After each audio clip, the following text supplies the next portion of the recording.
नमस्कार दोस्तों, हर हर महादेव। आप सभी का मेरे चैनल डीके डिवोशनल में स्वागत है। आज मैं आपके लिए बहुत सुंदर कथा लेकर आई हूँ, राजकुमार और तोते की कथा। बहुत समय पहले की बात है, हिमालय की तराई में बसे एक विशाल और समृद्ध राज्य का नाम था सुरगढ़। यह राज्य अपने शांति, समृद्धि और वीरता के लिए दूर दूर तक प्रसिद्ध था। वहाँ के राजा वीरसेन धर्मनिष्ठ और न्यायप्रिय थे। उनकी रानी सुनैना दया और करुणा की प्रतिमूर्ति थी। लेकिन पूरे राज्य का सबसे बड़ा गहना था उनका इकलौता पुत्र, राजकुमार आदित्य। आदित्य बचपन से ही विलक्षण थे। उनकी आंखों में तेज और वाणी में मधुरता थी। वे प्रजाजनों से प्रेम पूर्वक बातें करते, पक्षियों और पशुओं से मित्रता रखते और विद्या अध्ययन में सदैव आगे रहते। उनकी करुणा इतनी गहरी थी कि कोई भी जीव उनके पास आकर भय मुक्त हो जाता। राज्य में सब उन्हें जीवों का मित्र कहकर पुकारते। लेकिन जहाँ प्रकाश होता है वहाँ अंधकार भी जन्म लेता है। सुरगढ़ की समृद्धि और राजकुमार की लोकप्रियता से जलता था एक दुष्ट तांत्रिक, कालकेश। वह काली विद्या का ज्ञाता था और धर्म से घृणा करता था। उसे लगता था कि यदि आदित्य राजा बने तो उसके दुष्कर्म समाप्त हो जाएंगे।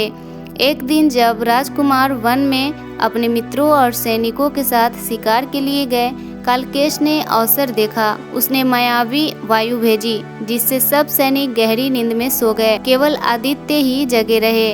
अचानक घने धुएं से कालकेश प्रकट हुआ। उसकी आंखें अंगारों जैसी थी और हाथों में विचित्र तलवार चमक रहे थे।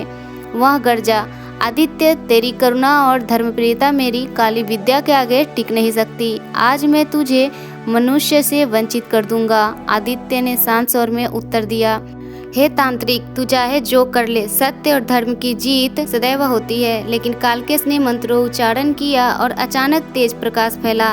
देखते ही देखते राजकुमार का शरीर सिकुड़ने लगा। उनके सुंदर हाथ पांव पंखों में बदल गए, मुख पर चोंच निकल आई और वे हरे पंखों वाला तोता बन गए। तांत्रिक ने ठहाका लगाकर कहा, अब जा, उड़ जा, कभी लौट न पाएगा अपने मानव रूप में। इतना कहकर वह अदृश्य हो गया। अब राजकुमार आदित्य तोता बन चुके थे। पहले तो उन्हें उड़ने में कठिनाई हुई, पर धीरे धीरे उन्होंने पंख का सहारा लिया। मन में दुख था, परंतु विश्वास भी था कि ईश्वर अवश्य उनकी रक्षा करेंगे।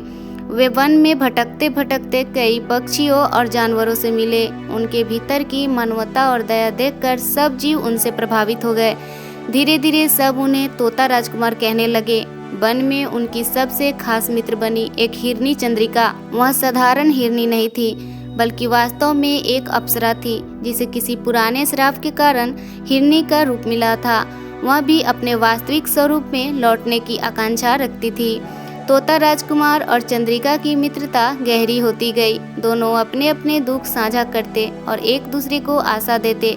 वन में रहते हुए आदित्य ने कई जीवों की रक्षा की। कभी शिकारी से पक्षियों को बचाया, कभी घायल खरगोश का उपचार किया, तो कभी जल स्रोत सूखने पर दूर उड़कर पानी खोज लाए। उनकी ख्याति पूरे वन में फैल गई।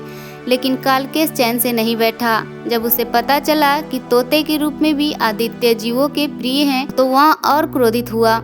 उसने अपने शिष्यों को भेजकर उस विशेष हरे तोते को पकड़ने की कोशिश की, पर आदित्य अपनी बुद्धिमानी और जीवों की मदद से बच निकलते। तब आदित्य और चंद्रिका ने निश्चय किया कि उन्हें केवल अपनी शक्ति पर नहीं, बल्कि देवताओं पर भी भरोसा करना होगा। वन के ऋषियों से उन्होंने सुना था कि पास के पर्वतराज में एक प्राचीन शिवलिंग है, जहाँ स्वयं महादेव भक्तों की पुकार सुनते हैं। उन्होंने प्रण लिया कि प्रतिदिन वहां जाकर आराधना करेंगे।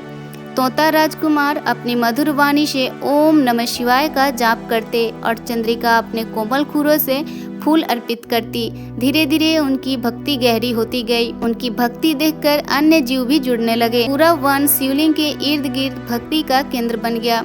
पक्षी गान करने लगे, हाथी जल लाने लगे, बंदर फल चढ़ाने लगे, मानो पूरा वन महादेव की आराधना में डूब गया हो। जब कालकेश को यह समाचार मिला तो उसकी क्रोधाग्नि भड़क उठी। उसने संकल्प लिया कि इस भक्ति का अंत करना ही होगा। एक रात वह शिवलिंग के पास पहुंचा और अपनी शक्ति से भयानक तूफान खड़ा कर दिया।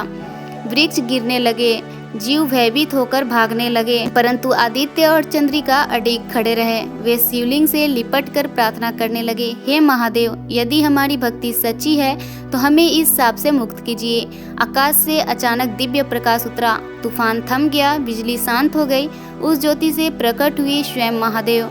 उनके गले में सर्प सुशोभित था, जटाओं से गंगा जी बह रही थी, त्रिशूल हाथ में था और नेत्रों से करुणा झलक रही थी।